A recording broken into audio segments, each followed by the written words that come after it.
Hey guys, wallstreet here. As I promised, coming with a quick review for Wolf of Wall Street. Let's take it to prove it, in case you doubt me for some fucking reason. But yeah, I also did a quick turbo unboxing of Captivity, Passion of Christ, and Apollo 18. So if any of those films appeal to you, or if any of those unboxings appeal to you, feel free to check them out. Anywho, now, so Wolf of Wall Street. A bit of, I guess, backward information. Honestly, I'm not much of a fan of the director. I haven't seen much of his films, but I mean, the first film I saw of his was Casino, and I fucking hated that, to be honest with you guys. So that was not a good introduction to his body of work, I guess. Then I saw Shutter Island, which I enjoyed considerably more, but still didn't love. Then I recently saw parts of Departed, which I did actually really enjoy. So, yeah, there that was. So going into the film, I had pretty low expectations, to be honest with you guys. Mainly based on Casino, but I don't know. I didn't know what to think of it. So anyways, let's get into it. First of all, the storyline. The storyline documents the life of this guy called Jordan Belfort, I believe his name is. I should know it. I've just seen the fucking film. It's 3 hours long and they said his name every 2 seconds. Yeah, I think it's Jordan Belfort. It's Jordan something. And what else was I going to say about it? I don't know. But anywho, I don't know how close he actually follows the true story, because he wrote a book about his experiences apparently, and he had like a massive drug problem, massive sex addiction problem, and they did show quite a bit of that actually, and I mean, a lot of it, because he takes drugs like almost like he's always high, he's never sober basically, and he basically lives that lifestyle for about a solid at least 5-6 years, and I'm just sitting there thinking, how the fuck does he survive that? Because from what I've been told, drugs will kill you if you are that irresponsible with them. You know, I mean, if you're doing them that fucking frequently, and he's doing drugs that went off the market a while back. He's doing cocaine all the time. He's doing he said he done weed, but I didn't see him do any of that. That ain't nothing. So yeah, I don't know. It's just weird. But that's the only real downside I could see to it, if it was even a flaw, because that may just be me being ignorant. But it just seems like you wouldn't be able to ingest that amount of drugs without any fucking major consequences coming back at you pretty frequently. But yeah, apart from that, I thought the storyline was executed pretty damn well. A lot of people said that the stuff they featured in it was gratuitous, but given the character, given the fact that the film is basically shown through the eyes of the actual character, and he does a voiceover. So you know it's meant to be through his. You're seeing the world through his eyes, basically. And in that respect, you kind of need it to be gratuitous, because you need to show exactly what the guy is actually feeling. And his, you know, with his sex addiction, his drug addiction, you're going to see a lot of drugs, you're going to see a lot of sex.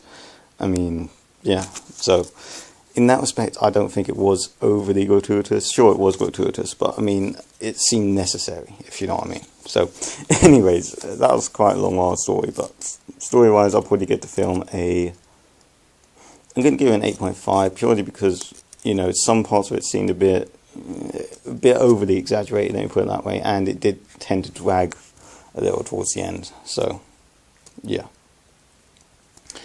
The characters, well, I liked what they did with the main character, Jordan Belfort, I believe his name was. I don't know. But I like what they did with him, and played by Leonardo DiCaprio, of course. And what I liked was, the guy wasn't actually a dick, you know. He turns into a dick, but he's not trying to be, because he has this system that he believes in, where everyone, no matter what your background, no matter what class, you deserve a chance. Basically, you deserve a chance to be able to be taken on for a serious job where you can make serious cash, and you deserve a chance to make as much money as you need to. And the fact that he believes that makes him likable, for me anyways. That made him likable. Jonah Hill was a lot less likable. I don't remember what his character name was, but Jonah Hill as a character in this was a hell of a lot less likable. He seemed like a dick all the way through to me. The other they're the only real main characters. Everyone else is just, more or less throwaway. And yeah. But character-wise, I'm going to give the film I'm torn. I'm going to give it a 9. That'd be nice. I'll give it a 9 based on how realistic a portrayal of Jordan Belfort there was, because he did seem like a realistic person. He's not trying to be a dick. He's trying to do the right thing. It's just he gets power and money hungry. So yeah. And power, money drunk too. And the acting was fucking phenomenal. It was great. This is actually Jonah Hill's best performance I've seen him do. Leonardo DiCaprio, I don't know. His performance in Django Unchained is still probably my favourite. But he is really good in this, so fuck it, I'll give the acting a 10. Yeah, it was good. It was as good as it can be. I don't think it could have gotten any better than it was. So yeah. The humour of the film is going to tear a lot of people, as humour is quite it can be considered quite offensive. There's a lot of the humour revolves around sex and drugs, and I mean there's like 5 orgy scenes in the film. There's I don't want to spoil too much, but no, I won't say it. But there's a scene where Jonah Hill sees a woman and acts on his urges. Let me just put it that way. There is a scene where one of the first scenes you see what's his name, Leonardo DiCaprio sucking coke out of a woman's arse. So yeah, you can get a hint of what the humour's going to be like. If you're offended by the word fuck as well, you are not going to like this film. There's a lot of the word fuck is used a lot in this film, and yeah. So just to let you know, guys, the humour, for me, I actually like this kind of humour, and I don't get offended that easily. But if you are easily offended, you are going to hate the humour in this film, guys. With the gratuitous nature of it all, and the fact that pretty much every woman in the film is sexualized at some point, and there's drug taking throughout, and it's he pretty much does promote drug taking. For the most part, there's a few parts where it's, dials back a bit, but for the most part, it seemed like they were trying to promote drug use. Just saying.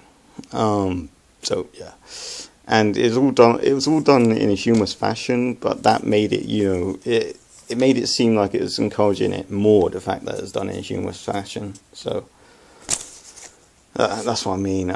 But humour-wise, I would probably give the film I'll give it a solid 8. Because I liked it. I laughed quite a bit. I didn't laugh over what was it? I didn't laugh like extensively from start to finish. I didn't laugh like almost non-stop, but I laughed quite a few times, and I did find the humour to be pretty damn effective at what it was trying to do. And overall, guys, I actually really like this film. It's the best film I've seen this year so far, and it's a lot of fun so long as you are not easily offended by a lot of sex, a lot of sexual humour, a lot of drug taking, a lot of, just a lot of that sort of humour. So, yeah. Anywho, guys, my phone's about to run out of time, so I've got to wrap this up. So, yeah, highly recommended. I'd probably give the film a 9 out of 10. And yeah, that's my Swifty signing out.